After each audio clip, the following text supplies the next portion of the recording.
हे दोस्तों, कैसे हैं आप। उम्मीद करता हूं आप अच्छे होंगे। मैं हूं विनोद राज। स्वागत है ट्रिकी हिंदी साहित्य चैनल में।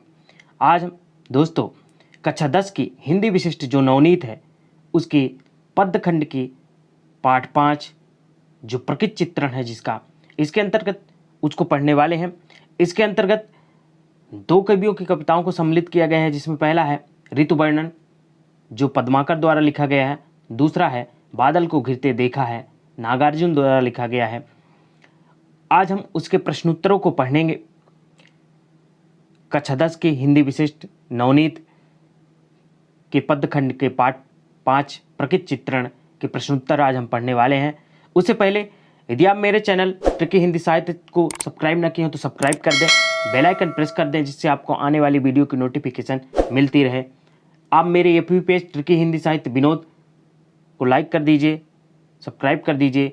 वहाँ हम विभिन्न प्रकार की जानकारी डालते रहते हैं। यदि इंस्टाग्राम चलाते हैं विनोद राज 5427 को भी आप फॉलो कर लीजिए, वहाँ भी हमें आपको जानकारी मेरे द्वारा मिलती रहेगी। तो चलिए आज हम पढ़ते हैं प्रश्नोत्तर कक्षा 10 के हिंदी विशिष्ट के पदखंड के पाठ 5 के प्रकृत चित्रण के प्रश्नोत्तर।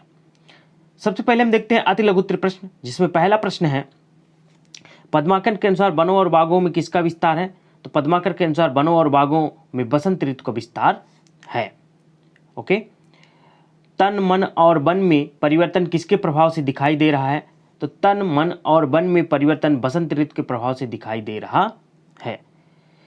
तीसरा प्रश्न है कन्हैया के मुकुट की शोभा क्यों बढ़ गई है।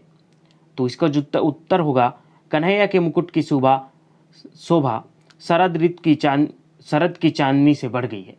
तो जो कन्हैया की मुकुट की शोभा है वो शरद की चांदनी, शरद ऋतु में जो चांदनी होती है रात्रि के समय, वो जब उनके मुकुट में पड़ती है तो उनकी शोभा में और भी सुंदरता बढ़ जाती है। नेक्स्ट प्रश्न है चौथा, कवि नागार्जुन ने हिमालय की झीलों में किसको तैरते, यहाँ पर एक साथ आना चाहिए, यहाँ पे किसको तैरते देखा है। तो कवि नागार्जुन जो थे वो हिमालय की झीलों में हंसों को तैरते देखा है। उन्होंने कहा कि हिमालय में किसी प्रकार के हमें कोई और कुछ नहीं देखा, केवल हमें हंस ही हंस दिखाई दे रहे हैं।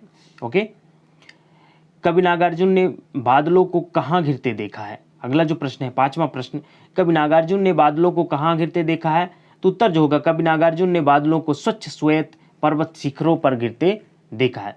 यहाँ पर बच्चे गलत करते हैं, दोनों को कभी कभी आपके किसी कुंजी गाइड में भी आंसर मिलता है। कवि नागार्जुन ने हिमालय की झीलों को में हंसों को तैरते देखा है, और कवि नागार्जुन ने बादल को कहाँ देखा तो हिमालय की झीलों में।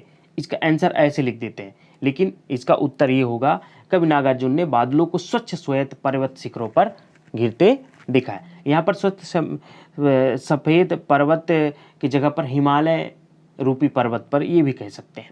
ठीक है ना। अगला प्रश्न है छठवां, कौन अपनी अलख नाभि से उठने वाले परिमल के पीछे दौड़ता है। तो जिसका उत्तर होगा कस्तूरी मृग। कस्तूरी मृग अपनी अलख नाभि से उठने वाली परिमल के पीछे दौड़ता है। जो कस्तूरी की मृग होती है तो उसके मतलब माथे में ये होती है और उसकी सुगंध को वो व्याकुल रहता है चारों तरफ, लेकिन वो सुगंध कहाँ रहती है, खुद उसके नाभि में होती है, खुद वहाँ पर होती है, लेकिन उसी की सुगंध के पीछे वो भागता रहता है। ओके। अगला जो प्रश्न है, अब लघुत्तरीय प्रश्न में पहला प्रश्न जो है बसंत ऋतु के आगमन पर प्रकृति में कौन कौन से परिवर्तन होते हैं। तो उत्तर होगा जो बसंत ऋतु के आगमन पर पत्ते हरे भरे हो जाते हैं, चारों तरफ बहार आ जाती है, प्रातः काल मंद मंद पवन चलने लगती हैं, भौरे और ही प्रकार के से गुलजार करने लगते हैं, और मतलब एक अलग प्रकार के से गुलजार कर लगते हैं। चकवा चकवी पक्षी प्रणय की लोर करते दिखाई देते हैं, सूरज की स्वर्णिम किरणें पर्वत शिखरों को स्पर्श करती दिखाई देती है। ये जो चकवा चकवी एक पक्षी होती है, इसको अपनी दिन होने पर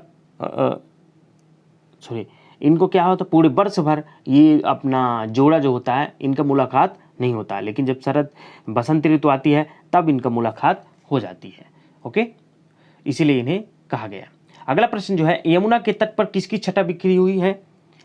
तो यमुना के तट पर हरियाली छाई हुई है, सुंदर सुंदर कछार क्यारियां हैं, इन सभी पर बसंत की बहार है, यानी बसंत की छटा बिखरी हुई है। शरद की सुंदरता सभी ओर दिखाई दे रही है, यमुना के किनारों पर रौनकता छाई हुई है। इसका उत्तर ये होगा। अगला जो प्रश्न है तीसरा, कवि पद्माकर के अनुसार घनेरी घटाएं क्या कर रही हैं? पद्माकर जी कहते हैं कि घनेरी घटाएं क्या है, तो पद्माकर जी कहते हैं कवि पद्माकर के अनुसार घनेरी घटाएं घुमड़ उमड़ घुमड़ रही हैं, गरज गरज कर बरस रही हैं, बादल इन घरेनी घटाओं से घिर गए हैं, वर्षा आने पर इन घटाओं का गरजने तरजने का क्रम चलता रहता है। अर्थात इसी प्रकार का करते हुए अपनी गतिविधियां करते रहते हैं। अगला जो प्रश्न है, जो बहुत ही इंपॉर्टेंट प्रश्न है और ये बहुत ज़्यादा पूछा जाता है, चौथा प्रश्न, निशा काल से चिर अभिशापित किसे कहा गया है? तो निशा काल से चिर अभिशापित चकवा और चकवी को कहा गया है, जो रात्रि होने पर अलग हो जाते हैं और प्रातः काल होने पर प्रणय करने लगते हैं, अर्थात उनमें दोनों में प्रेम हो जाता है, इसलिए इन्हें निशा काल से चिर अभिशापित कहा गया है। ओके, अगला प्रश्न जो है पांचवा, कवि नागार्जुन ने भीषण जाड़ों में किसे गरज गरज कर भिड़ते देखा है? जो इसका उत्तर होगा, कवि नागार्जुन कहते हैं कि हिमालय के उच्च शिखरों पर कुबेर, उनकी अलका, गंगा जल, कालिदास का मेघदूत मुझे तो कहीं दिखाई नहीं दिया। मैंने तो कैलाश के ऊंचे हिम शिखरों पर भीषण जाड़ों में महामेघों को गरज गरज कर तूफानी हवाओं से भिड़ते देखा है। उन कह रहे हैं कि मैंने हिमालय के पर्वत में न तो कोई कुबेर देखा, न तो कोई अलका नगरी देखी, न तो गंगा जल देखा, न तो कालिदास के मेघदूत को देखा, सिर्फ मैंने क्या देखा, वहाँ पर महामेघ आपस में गरज गरज कर लड़ते हुए दिखाई दे रहे हैं। अब दीर्घोत्तरी प्रश्न देखते हैं। दीर्घोत्तरी में पहला प्रश्न है, पद्माकर ने वर्षा ऋतु में प्रकृति का चित्रण किस प्रकार किया है, वर्णन कीजिए। तो पद्माकर ने वर्षा ऋतु का चित्रण करते हुए कहा है कि वर्षा ऋतु में घनघोर बादल घुमड़ आए हैं, बिजली चमक रही है, ठंडी बयार तन मन को छू रही है, बयार मीन्स हवा, वायु, लताएं वृक्ष हवा पानी से लरज लरज गए हैं, लरज मतलब लुझुक जाना या मुलायम पड़ जाना या अपनी मूल अवस्था से थोड़ा कमज़ोर हो जाना। सुंदर मनोहारी दृश्य उभर आया है। तो जब बसंत ऋतु आती है, वर्षा ऋतु आती है, तो इस प्रकार के परिवर्तन होते हैं। ओके, अगला प्रश्न है, कवि के अनुसार बसंत का प्रभाव कहाँ कहाँ दिखाई दे रहा है? तो उत्तर जो होगा, बसंत का प्रभाव चारों ओर दिखाई दे रहा है, पेड़ पौधे हरे भरे हो गए हैं, चारों ओर हरियाली छा गई है, हवा में शीतलता आ गई है, सूर्य की सुनहरी किरणें पर्वत शिखरों को छू रही हैं, बिरही चकवा चकवी प्रणय की लोर कर रहे हैं, वातावरण अत्यंत मनमोहक हो गया है। तीसरा प्रश्न जो है, नागार्जुन ने कवि कल्पित संदर्भ किसे माना है, स्पष्ट कीजिए। नागार्जुन ने कालिदास को मेघदूत को कवि कल्पित माना है, क्योंकि उन्होंने अपनी रचनाओं में कल्पनाओं का सहारा लिया है। मेघदूत उनकी प्रमुख रचनाओं में से एक है।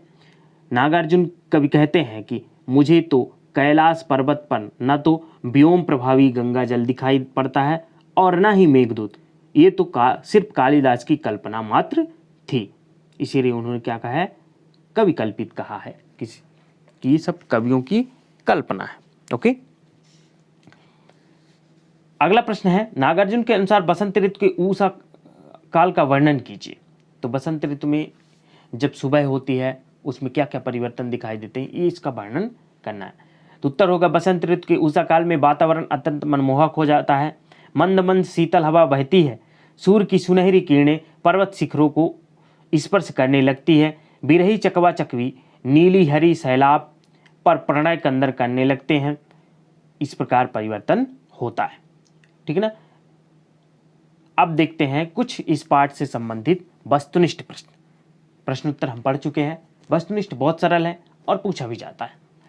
पद्माकर डैश डैश के कवि हैं।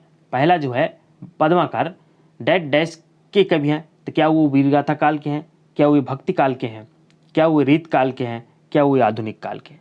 तो जो इसका उत्तर होगा वो क्या होगा, रीत काल। तो पद्माकर किस काल के थे, रीत काल के कवि थे। ओके,